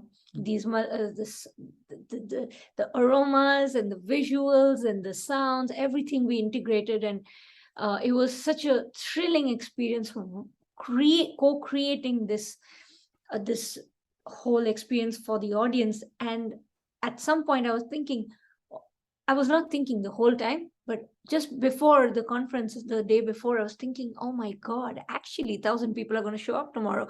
And what if whatever we created doesn't work? And then I told my mind, okay, shut up, because that's not helping. And when we saw the reactions of 1,000 people reacting to the same thing, almost in the same way in their own unique style, but it worked. The joy was limitless. It's not because, oh, I made it or he made it. It's because we could create that feeling inside of them without pushing them, without telling them. We just happened naturally. By the time, exactly, and that by the time they left, they were all like brimming with joy. So we wanted to carry this journey forward, and hence we said, okay, we will create these events, and we'll go to the next level and the next level and the next level. But what do people do in between? How can we give them a very easy, tangible way to experience the same magic in just 5 minutes and go into that state in just 5 minutes in the middle of their work, in the middle of running around or whatever? And that's where the next part comes. So let's talk about the next part. What is it called? What do we get? So this season is all about demonstrations. We're going to actually demonstrate the gifts of the guests we brought on. Now, today we have 2 first times. We have a trifecta. They're fortunately in the same space, and they're going to walk you and I through an immersive experience of this new immersive, let's say, technology. So let's tee it up, and they'll gradually. So the conferences and the experience, that's like, even that's also like an option if like we are not talking to like people all around the world to have like to copy this idea and to bring it like to local different parts of the world, to do it live with more 1,000 to 2,000, and and also like with streaming and etc. So that's one that's thing going on. We got to bring you to San Diego, meet one of the guests on my first season, an old buddy, Larry Keslin. They do the cause conference. Unfortunately, it's only Southern California. So like, this is one of the ideas we had of branching out. So that is one segment. Another segment is, for example, currently we are like implementing the 4D lean approach in India. So you see, like it's amazing how like people go into this flow, like how fast they go, like they are engaged. Like they mainly come in India, they mainly come from 0D. We bring them to 2D, and then like, because you So can't. you're resuscitating even like companies that are beyond toxic. Is that what you're telling me? Yeah. Like they're just sleeping, and the CEO is going crazy because they're sleeping. Everybody's sleeping. So we're transforming that environment, and it's great what he's doing in India. Then apart from that, we have like a movement where we do like webinars and like engage people. We engage people, and in between like 2 conferences, we keep them like moving. Now the main thing for me is my goal with everything I do. I don't have kids. She does not have kids. So what we want to do, we want to bring 10 million. that's my goal, Yeah, to and I'm bring aligned. 10 million euro by 2035 to charity. So with all the money we can make with conferences, etc., it's just to say, here, this is for the world, this is for charity, and that is what we call our hope section. So that will be like some like it will be like a foundation just to give it back to So to you're the truly world. not looking to, you're truly creating a legacy. I love that. Yeah, that's the whole idea. Like, Yeah. Now let's call it like The product. yeah. Well, you know, it is the future. I see this too, even with service providers. It's productization is what I call it. And I'm sure you see this coming too, Jim, as an engineer, is like even a service provider has to be able to put themselves into a commodity moving forward. If you're going to scale a business, now we're talking what, Haas, you know this stuff? And so everybody only knows my woo-woo side. Yeah. So talk to us about this. You see here, like this is me as an engineer. So I'm translating that in products. All my ideas is just made Plus, you're in your feminine mode too, like Vanna White, the famous TV host, who was gracefully, or like kind of holding up the product all gracefully. I mean, now you see, Jim go. We created like a box, and Jeena will show in. I will show it in detail. Oh yeah, the other image. Yeah. Now what you will see is like for each dimension, so 0D, 1D, 2D. So for each dimension, we have a product, and that product has music and an aroma. Yes, and I will show it to you on this so you can read it. Okay. Now I'll remove everything else and just show this. Okay. So sorry. We have Is it visible? Yeah. Yeah, so we have a product for every segment.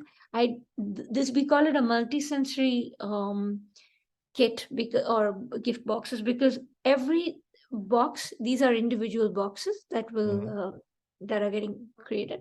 And so left side is 0D, right? To orient everybody. So we're coming from like Zero, left to right, or dealing with 1D is burnout. If you're in a 1D environment, you are of course in burnout, you're in that thing. So how to deal with burnout. 2D is more structure, productivity, improvement. So we go into productivity. 3D is creativity, opening your mind. 3D plus is connection, really allowing your emotions to blend with others. And 4D is well-being, balance, happiness. So we're just using easy words that everybody understands. However, every box has two parts. One is the aroma, and the other is the music. So how do you get to the music? You have a QR code, you scan it, and there's a way to log into your dashboard to get the music. Ideally, what we want people to do is so yeah, let's demonstrate. Can we demonstrate it? How should we do it? Yeah, absolutely. Sure. So we're let's finish with the screen and then bring us back. And I will bring it back and I'll play the music and we'll do it with the. For example, this one is productivity. Okay. So hold on, Jim, hold on. I will. So productivity. If you see the tagline, I don't know if you can read it. Organize your mind, do more in less time. So this is. You don't have to be spiritual or anything. It just correct. You just organize the space of your mind, because if you clutter it, you can forget about productivity. So we're just helping people organize their mind and do more in less time. So here I will close this screen. So the essence of it is the harmonics, the music code, your piece, so to speak, then does what you need. It's productivity with the sound, with the music, and then the aroma, the essential oils. So we'll show you how to use it. Yeah, so we will show you how to use it. I'm going to play the sound at the same time as though you had already. And I love how you introduced that, because even the work I do and the work you all do, I mean, you don't have to be spiritual or creative. It works. That's what I love about this, is you don't have to. You don't have to understand how, and you just use it and it works. So I'm going to play the sound. Can we pick one that I need today? Can I, since I want to be the guinea pig? I think this one is his favorite. We'll start with No. Jim gets to listen to this all the time. I'm the host. You say. I know I don't get to spray, so I'll absorb it through Jim's olfactory sense when he sprays it. I've been like doing a lot of heavy work with clients and organizations, and I've been resetting. So I would say I need grounding. What's grounding? Like like a lot of stuff to integrate all the spiritual stuff I've been doing and all that.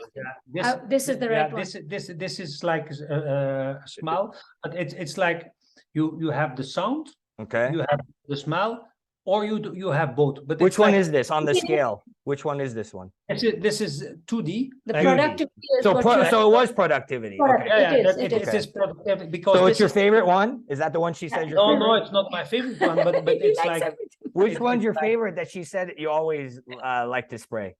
yeah, but this one I used now currently. He's using this 6 times a day. No, no, Not- Oh, so I picked up on his favorite one. I No, need no, his but- favorite one technically. but- Got it. Or he's teasing me when I'm in India. See, you No. can't get it. You can't No, get it. but this is like this is like really grounding. Yeah. So you smell the wood in it, like you really. How do you apply it? Do you do it like essential oils? Oh, Do you So, spray? so wait, No. we will. like that? Like where is this? Where is that? You just spray like that in front of you. Time and space continuum is non-linear. I'm gonna Oh, absorb this it through. is- So there's This also puts like you in- immediately. Wait, I in- got a whiff. It works. No, I'm being serious. I swear to God, I got. Wait, sandalwood? No. Yeah. It's either Yeah, cedarwood yeah. or sandalwood. Yeah, See, I'm a sandalwood. magician. You all thought I was faking it. I know this guy's only fake. No, I have extra sensory gifts, especially No. my nose is getting more active. Do it again, bro. I'm being serious. I do this in my workshops and I tell people it works. Only this is the first time I'm on this end. Yeah. I always tell people the magic only goes as far as you believe. Yeah. I got another whiff. Wait, is there subtle citrus? Subtle. There's That's- something floral Yeah, underneath. That's in another one here, but I picked it's up like another wood. what else is in there? It's sandalwood and what else? There's one other. Sandalwood. This is Wood. sandalwood and two types of wood. wood. So this is Oh, like so I wood- may have smelled the other. I literally picked Yeah, up yeah. a citrus.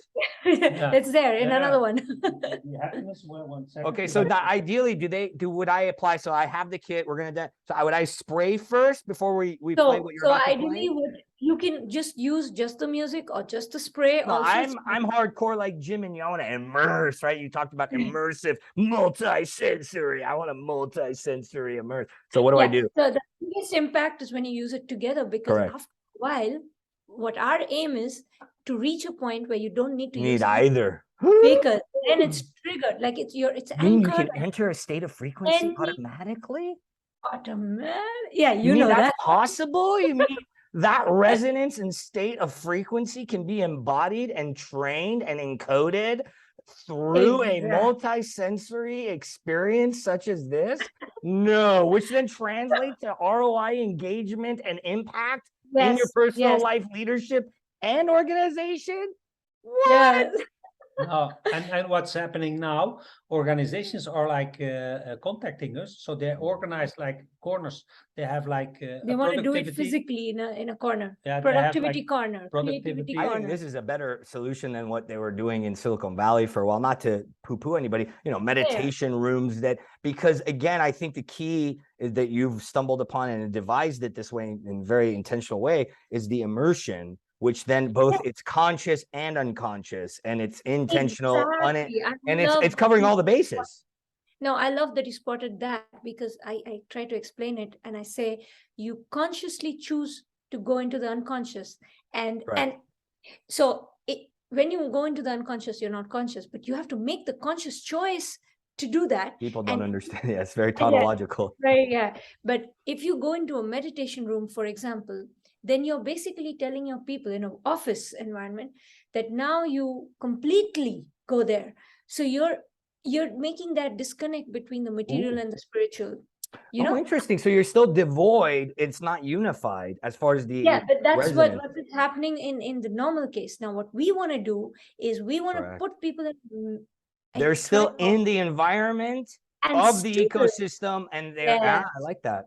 That's, and whether you're The working entrainment is together- deeper. Yeah, when you don't always need to take a walk in the park. You can create the park in your head, In in your your body. office. You can just do it right now, right? So I'm gonna play productivity now. Okay, so and we're gonna play walk us that. through. So I'm gonna spray Yeah. again, Jim, because it's your So favorite let's and do it. mine. So you when you open the box. So you I need to get productive. I've bought this. It's either in the corner of my office as my employer's Yeah. gotten it, or I've gotten it as a leader for myself. So then I grab the spray as Jim the is. So Jim's easiest gonna be way me. is you grab the spray, keep Go it ahead, on the spray me, table. Jim. Spray No, me, brother. oh, and you scan the code and the music starts. Okay. And then we listen. Let's listen to it for like. Anything in particular? Can I breathe, do my normal breath cycles, my normal Whatever energy you want. practices? And there are exercises Okay. on top of this, but I'm not doing that now. But Okay, ideally, no worries. okay, I could demonstrate a little bit. Do one exercise. Let's do one for the sake of the audience. Yeah, let's do it. Let's do it like that. Okay, so I'm gonna. I'm the guinea pig, so walk me through it, even if I know it, which I don't. I may know the technique. So as you're listening to this and you spray that and you inhale this, with this sound, you just feel all the thoughts that are in Smell you. it again. That's so trippy. Yeah, yeah. I swear to God. You start becoming aware of all the thoughts that are coming into your mind. All thoughts. Just, and then give these thoughts positions in your mind. So if your mind was a 3D space, give these thoughts positions. Which thought is in the center? How many thoughts are in the center? And how many are to the side? How many are to the back? Feel those thoughts gathering up. And then with the sound of this piano, your hands start moving the thoughts that you don't need in the center. Start making space for the one thought you feel. Let go, feel the beat, and feel the focus of your mind. Center. Center piece is one thought, one task, one thought. Right in front of you. Not be too big, too much. And with that piano, move everything else to the side. Right? Center. Now, as if that you're doing what needs to be done, that centerpiece thought. See yourself repeating that doing action. You're enacting that. Enjoy the rhythm of it. Enjoy the repetition. Boring and boring. Going to office every day, enjoy the rhythm. Open the computer every day, enjoy the rhythm. Feel the rhythm in your body. Whatever thought or task in front of you, it doesn't have to do it in an moment.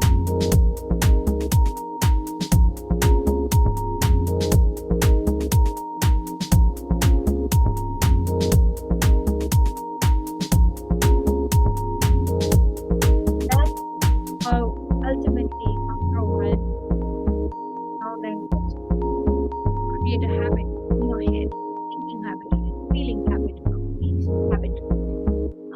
Now this was just a soundtrack in very fast format. Here, pause it because your sound is muffled under it. Yeah. Yeah, pause it. So I love the entrainment, by the way. You produced that? yeah. Yeah, it's Yeah. good entrainment because you whatever. Did you intend to do the heartbeat at the beginning? Yeah. Because you immediately drop them into Yeah. coherent state, and then that's Yeah, deeper. exactly. Yeah, good stuff. I'm glad you can see all these things. Well, it's almost like I know what I'm doing. I mean, I'm also exactly. explaining it for the audience's sake because no, it's very palpable immediately. Even if I didn't, some of your words were a little muffled. So for the audience's right now sake, it's ringing sorry, in fast. it was our live. This is what happens when It you was live, on the you don't fly. know. Yeah. So Yeah, it's and what I also like from my experience was I like, yeah, it's whether you want to do it or not, whether you're a master or not, you drop them into the heart immediately. Yeah. Very palpable. And this one was just the soundtrack version. In the Mhm. actual exercise version, this was just 2 minutes. So you'd walk them through what you were walking us through would be in mesh. But with more time. But this was very fast because it was just a sound version. A little sampling, correct. Inside the QR code, when you go in, you have 4 things. One, you have the guided journey where I talk through the process. Which is kind of what you were doing a little bit of. Yeah, much more relaxed. It's a 5 to 6 minute process. Then there is a soundtrack, which is just this. So once you've done the guided journey, you don't always need my voice and my guidance. Just the sound will put you in that state. The smell will put you in that state. Correct. And then this third part is the journaling, where you, if you have the time, you journal while listening to it. And there are pictures you can draw. It's very interesting, the journal. And does that help with the integration piece, I would imagine, too? Yes, because I tell people, please don't use the journals without the music, because then you're again doing it from here. I want people to do it really with their whole selves. So journal with the music and the smell, ideally. And the fourth part, the part people don't like usually, is the daily rituals. So if you really want to go into productive state, instead of just doing it one fine day when you feel inspired, just do it like a ritual every day, 5 minutes. That's it. That's it. And repeat. Enjoy the repetition. And so that's what you get inside the music kit and the multi-sensory kit. Yeah, I love the key. The word that you mentioned earlier, integration, is huge. So now I want to ask you all the things that you noticed.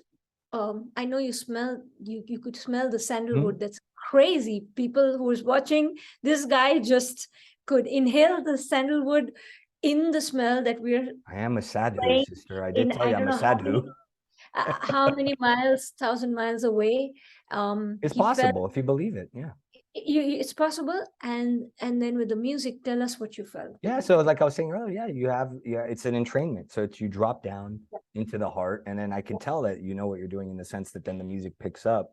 So you're able to then modulate not only their biorhythm, their circadian rhythm, which alternates their states of consciousness, and the biorhythm of the brain and the neuroactivity there. So, I mean, on a very detailed level, like, you can tell that even if you don't know what you're doing or listening to, that it's going to impact them. So it's like I said, I like that you're doing it in a way that also makes it stick and integrates it. And the immersion of it is key, because like you said, you have to be able to bring this in. I think that's the problem. We strip the soul at the door when we walk into the office, and that's the issue, right? And I like the regrooving component. Like I very much like Yogananda is what comes to mind, is you have to regroove the energy. And I love how you're really integrating that in terms of the ritualization of it. So no, I like it. That's why I had you guys on. No, and after a while, like if you just like use the smell, sometimes I just spray it on like for example, and it triggers the whole resonance. And the music comes back automatically. Or you hear the music, the smell comes back. Your mind is able to recreate it. I keep telling people, trust your body and your mind. It knows. You don't have to tell the same thing again and again. I mean, you should do that in a different way for the ritualization. However, once it knows, it knows. If you really encoded yourself with it, you don't have to always. In fact, there will be a time you don't need it. You'll be so good with it. Then you can train yourself on a higher level. Whole nother level. So, 7D. So we want to bring this to office spaces, to companies, even to individuals at home, so that they don't need to leave their reality and go of course, when you have the chance, please leave your reality, go somewhere, learn something deep, do that. But that's not practical. If you have to work, then stay in your reality, is what Jeena and Jimmy. Your employer would prefer, especially if you handle heavy machinery, that you stay in the reality. I'm teasing. No, but imagine like you have like a room, and for example, you have designers, and the music is playing, and the like a dispenser is just like spraying the creativity smell.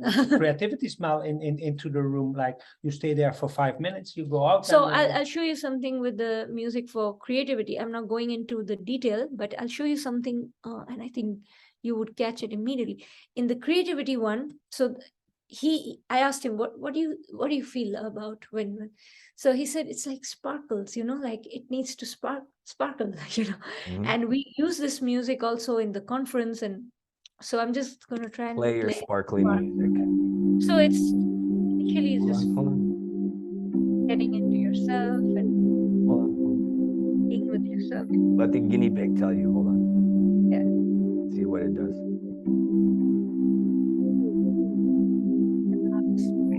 Is that gamma frequency? Ooh, citrus? Is that citrus? That's the citrus one.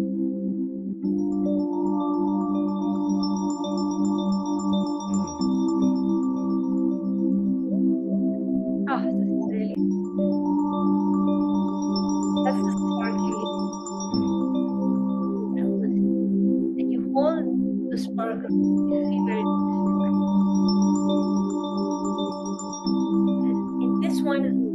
point, I start the guided exercise. Okay, go around, right? So I don't want people to fly off because then they Yeah, go because you have like a drum, like bringing them down. yeah, just have a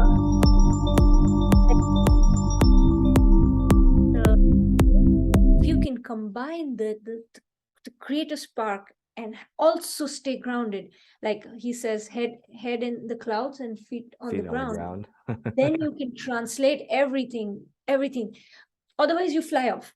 So you fly and you just remember where you have to bring it to. Yeah, it's a disassociation, which is not productive or counterproductive. Exactly. And then in the creativity exercise, he said, we have to really, really open their minds to new possibilities. And so I went into, you would know this, eyeball movements. So with beats, they're supposed to do these eyeball movements with directions, and it's like a game, playing the game with me. I guide them, but they're doing it. Reticular activation going. Good. And that together with the sound and the smell, I'm really hoping that it worked in the conference for 1,000 people live. Well, I think you hit the nail on the head. I mean, anything won't work if you don't want it to work. And there has to be a trusting in the experience. It's only immersive if you immerse, right? If you're in disbelief, you're not going to be immersed because you're in your head thinking it's not going to work. Therefore, it won't work because you're not immersed. That's kind of funny like that, everybody. What? Yeah. So, Jeena, what else? Any final? This has been awesome. A lot of things I didn't know about you, similarities in our crafts, and definitely a reason we've come together, as everybody can probably tell from our time already. Any final things you want to say on this initial co-creation together on the Vulnerable Power Show about your mission, the joint mission? Any final things you feel inspired to share with the audience listening? Any fighting techniques you have from your Fight Club days, Jim? I'm teasing. Go for the eyeball. Go for the eyeball. You mentioned the word mission. Like a lot of people use the word mission. Now, what I learned the past 2 years, like what is a mission? A mission is something where you want to go like in discomfort. And people talking about like a mission without willing to go in discomfort, that's not a mission. That's just like comfort zone. You have to sacrifice. But it's just like, okay, it's maybe like meaning. It's meaning. It's kind of meaning or like catchy. But it's not a mission. A mission, you want to die for a mission, and you want to really. I can say like for the conference, I was 2 years in a row in discomfort, like. And it was discomfort.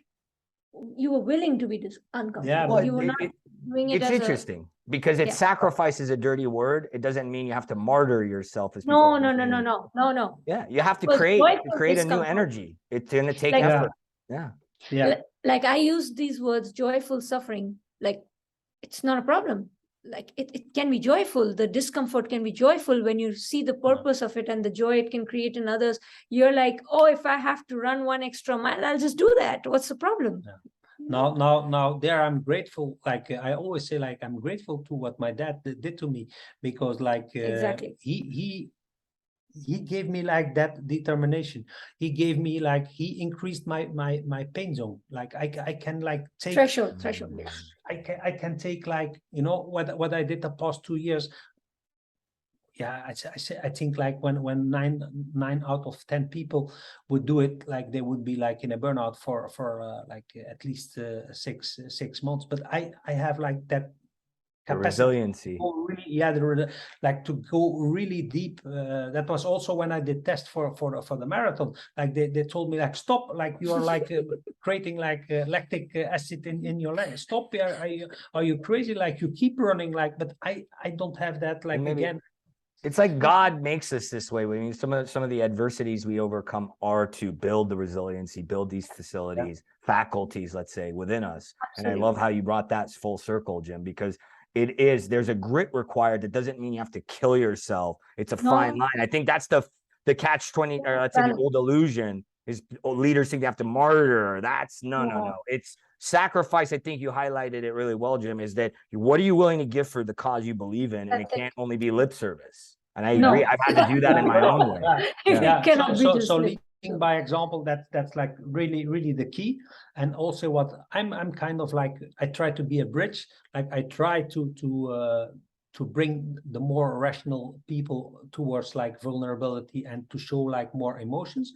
And then the 40 people, like people with the 40 preference, I try to make them think like a little more logical help. Yeah, give structure a chance, because that is like the biggest improvement for yourself you can create. And I'm that bridge guy. Bridge guy. You're just that bridge. You're not just anything. Yeah. There are a lot of things. Just is not one of them. Yeah. So, bridge guy. Yeah. Jeena, how about you? Parting words for the audience? I want to close with the fact that our mission is to, I repeat, to remind people about the greatness of their own lives, their own potential, and all the things we're doing, whether it's the events, the happiness at work events, or his 40 lean model, or now the thing we're really excited about, the products. It's all to remind you about your greatness as a person, and what you can then take forward, like paying it forward to remind others of their greatness. Cannot stop just with them. So that's our mission. However, there are some things practically that we need, right? We need money, we need support, we need influence, we need power, we need friends, we need the tribe that really like, that we can support one another. And that's how we, all three of us, are sitting here in this beautiful space. And I feel your support, Has. I really do feel that you come from a very honest, pure space of supporting and nurturing the growth of human consciousness. So I just think that I'm throwing out this intention everywhere. Let's support one another. Let's do this together. If you have a technology that works, or someone else has something that works, let's bring it all together. There's no competition here. There are no sides. There is only one side, opportunities and infinite possibilities for the human race. And so we need those practical things. We need support, the money, the power, all of that. And we need the heart. Isn't that the Beatles song? Let's all come together right now for collective good. I love how you brought that full circle. And I think like San Diego, California is like really the right spot. Like I was there, like the vibe there. It's like my old stomping ground, Jim. That's why, you know, I call it God's chessboard. And we're all being moved to different places, and we need to pay attention to the signs, the cues, the patterns, as you both know. And I love, Jeena and Jim, how you exemplify and epitomize the nature of what I always say to people is together we're rising. I think the old adage is that a rising tide raises all ships. We do not have to climb on top of one another and put people down. We can lift everybody up. And so thank you both for being here. And thank you for not only sharing your personal. Thank you for sharing all of you. All of you. Every part. Thank you for being so supportive and for all the love. Only the beginning, hopefully. We'll see. I mean, again, Global Alliances has been my tagline for a while now. And so if you joined for the first time through Jim and Jeena's audience, thank you for being here, for supporting the shared mission, right? As you can tell, when you come together from a place of intuition and instinct, you may not even think you have anything in common. As these beautiful souls didn't really think. And then here you see this natural, organic synergy that can develop if you're vulnerable, if you lean in, if you share your gift, if you embrace the lessons that your father may have given you from beating you up, or losing your voice may have given you. All these hardships are opportunities, as are the opportunities for us to come together. I'm Hasadegi. This was Jim Lippens. Lippens. And Jim, thank you for being here. And Jeena Earthiva, thank you for being here. Thank you for checking out the show. If you like this, as Jeena mentioned, share this mission, because you're supporting our shared mission of enlightening, empowering, and encouraging and inspiring the collective. You too can do it. You've seen them overcome all odds. We've had other guests. So thank you both. Lots of love and blessings. Any final goodbye words for the audience before we wish them farewell? Jim, how about what do you say? How do you say goodbye in your language? How about we do that, since we have a trifecta of culture here? We'll go Persian, Indian, and Belgian. How about we wish them off with a classic cultural saying? Does that And resonate? yeah, in Dutch it will be like tot binnenkort. Tot That- binnenkort. Tot binnenkort, that means See you we meet again. each other soon, like something like that. And Cool. And In in Hindi? Bengali, Yeah. I'm saying it in Bengali, that's my Okay. mother tongue. Usually we sign off with something like bhalo theko, means stay well. Alo teko. Bhalo theko, stay well. Alo teko. And then in Farsi, Khuda Hafez. May God be Hafiz. your guide. May God be Yes. your guide. So, as we all said in our tongues, we wish you a beautiful day. Thank you for joining us. Until next time, continue to inspire, be vulnerable, and empower others as well along the way.